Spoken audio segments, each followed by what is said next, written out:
Cape Verde যদি বিশ্বকাপে জায়গা করে নিতে পারে, তাহলে বাংলাদেশের হামজা সমিতদের মতো প্রবাসী ফুটবলারদের নিয়ে কেন আমরা আরো বড় স্বপ্ন দেখবো না?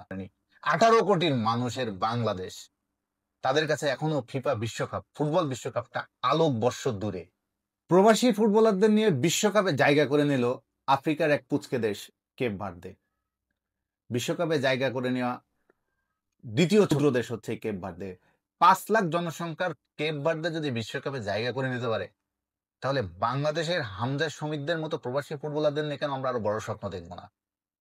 বাংলাদেশের যে এখন বর্তমান ফুটবলে যে একটা উন্মাদনা, আশা তৈরি হয়েছে, সেটা যে হামজা সমিতদের হাত ধরে, ফাহমিদুল ইসলাম, জাহান আহমেদ, এদের হাত ধরে যে আমরা একটা নতুন করে আশা তৈরি হয়েছে, যে ফুটবল উপহার দিতে শুরু করেছে, তাহলে কেন আরো বেশি বেশি প্রবাসী ফুটবলার বাংলাদেশ ফুটবলে যুক্ত হবে না? প্রবাসী বা বাংলাদেশি অরিজিন ফুটবলারদের আরো বেশি বেশি কেন অন্তর্ভুক্ত করা হবে না বাংলাদেশ ফুটবলে? এটা এখন সময়ের দাবি। আগে কেপ ভার্দেকে নিয়ে আমরা একটু বলে নিই।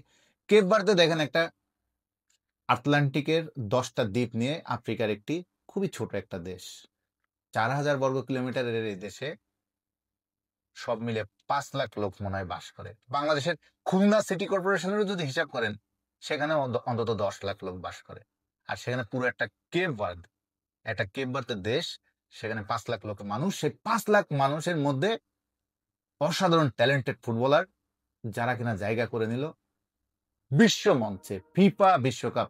অথচ 150 কোটি মানুষের ভারত এখনো পর্যন্ত একটা ফিফা ওয়ার্ল্ড কাপ খেলার যোগ্যতা অর্জন করেনি। 18 কোটির মানুষের বাংলাদেশ, তাদের কাছে এখনো ফিফা বিশ্বকাপ, ফুটবল বিশ্বকাপটা আলোক বর্ষ দূরে। সেখানে দেখেন একটা ছোট দেশ থেকে তারা উঠে আসা ফুটবলাররা চলে যাচ্ছে বিশ্বমঞ্চে। হ্যাঁ, আমি এখানে কিন্তু বিশেষভাবে বলতে হবে, কেপ ভার্দের কিন্তু স্থানীয় না, বেশিরভাগ ফুটবলারই থাকেন কিন্তু দেশের বাইরে। কেপ ভার্দিয়ানদের বেশিরভাগ জনসংখ্যাই কিন্তু দেশের বাইরে থাকেন। প্রবাসী ফুটবলার বা তাদের অরিজিন ফুটবলার যারা, ন্যাচারালাইজেশন যে ওয়েটা আছে, সেভাবেই কেপ ভার্দের ফুটবল টিমটা গড়ে উঠেছে। এই যে ফুটবল টিমটা এই মুহূর্তে খেলছে, এই বিশ্বকাপ যোগ্যতা অর্জন করলো, বর্তমান যে স্কোয়াডে 6 জনই নেদারল্যান্ডসের জন্ম, 6 ফুটবলারের জন্মই নেদারল্যান্ডসে। 6 জন ফুটবলার অন্তত আছেন যারা পর্তুগালের বিভিন্ন পর্যায়ে ফুটবলে খেলেন।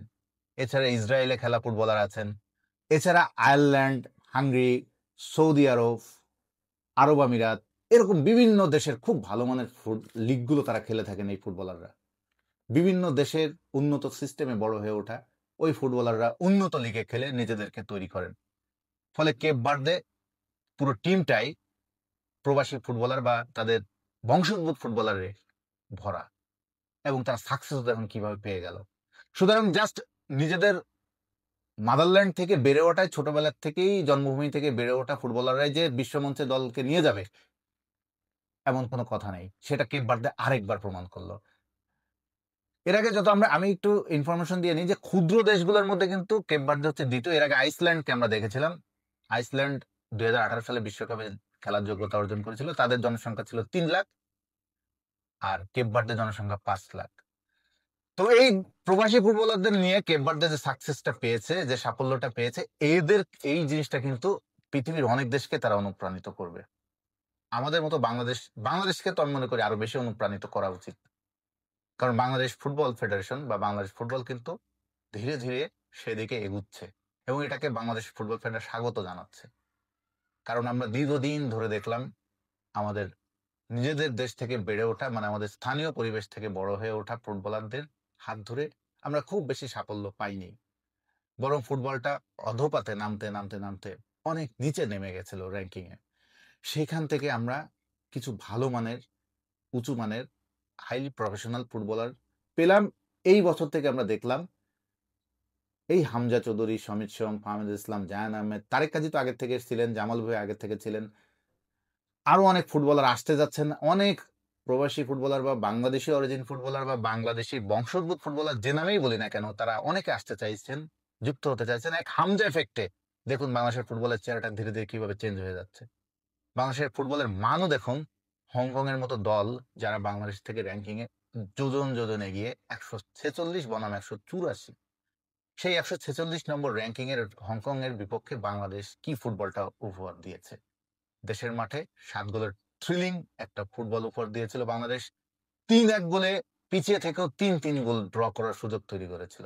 আর হংকং এর মাঠে তাদের প্রায় ৫০,০০০ দর্শক, ৪৫-৪৬,০০০ দর্শকের সামনে কাইতাক পার্ক স্টেডিয়াম, অতি উন্নত এক স্টেডিয়াম, ছাদ ঢাকা স্টেডিয়াম।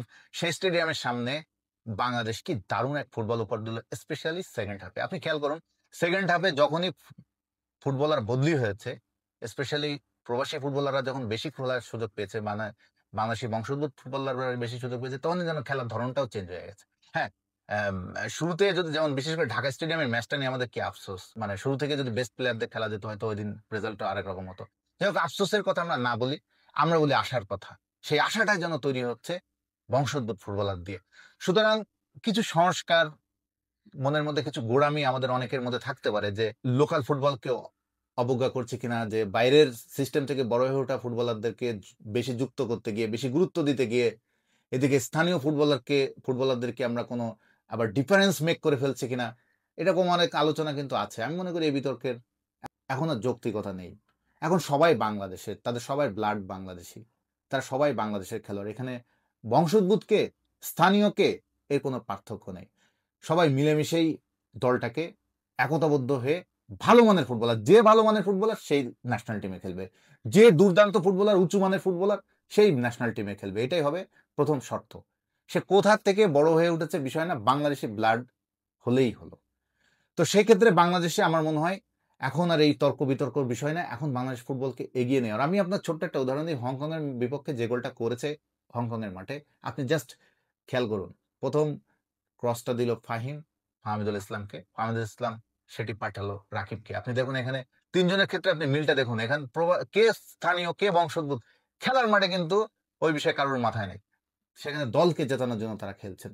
সুতরাং আমাদের দরকার ভালো ভালো মানের ফুটবলার। যেহেতু আমাদের লোকাল সিস্টেম থেকে আমরা দীর্ঘদিন কোনো খুবই হাইলি প্রফেশনাল ফুটবলার পাচ্ছি না, ভালো মানের ফুটবলার পাচ্ছি না, এটা তো সত্য। আমাদের ডোমেস্টিক ফুটবল, আমাদের স্ট্রাকচার, আমাদের সিস্টেম অনেক সমস্যা, অনেক অনেক ঘুণে ধরা।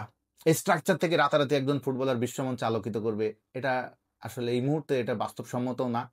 সুতরাং আমাদের যেহেতু আবার বসে থাকার সুযোগ নেই, আমাদেরকে এমন একটা সিস্টেমে যেতে হবে, যেটা অনেক দেশই করছে, যেটা কেপ ভার্দের কথা বললাম। তাদের স্থানীয় হয়তো ওই মানের ফুটবলার বা ওই সংখ্যক ফুটবলার যোগান দেওয়ার অবস্থা নেই, কিন্তু তারা বাইরে যারা বড় হয়ে উঠছে, তারা সবাই তো কেপ ভার্দিয়ান, তাই না? জাতীয়তার দিক থেকে, সব দিক থেকে। তো তারা সব এক হয়ে খেলছেন। সুতরাং আমরা চাই বাংলাদেশি প্রবাসী ফুটবলারদের বলি আর বংশোদ্ভূত ফুটবলার যেটাই বলি, যে একটা আশা তৈরি করছে, বাংলাদেশ ফুটবলের একটা ধাঁচ চেঞ্জ হয়ে যাচ্ছে। আমরা একটা ইউরোপিয়ান ফুটবল বা একটা আক্রমণাত্মক ফুটবলের যে একটা ধারা তৈরি হচ্ছে, আমরা চাই এটা অব্যাহত থাকুক, আরো বাড়ুক, আরো ভালো করুক, আরো উন্নত হোক। সেক্ষেত্রে কেপ ভার্দে আমাদের হতে পারে একটা বড় অনুপ্রেরণার জায়গা।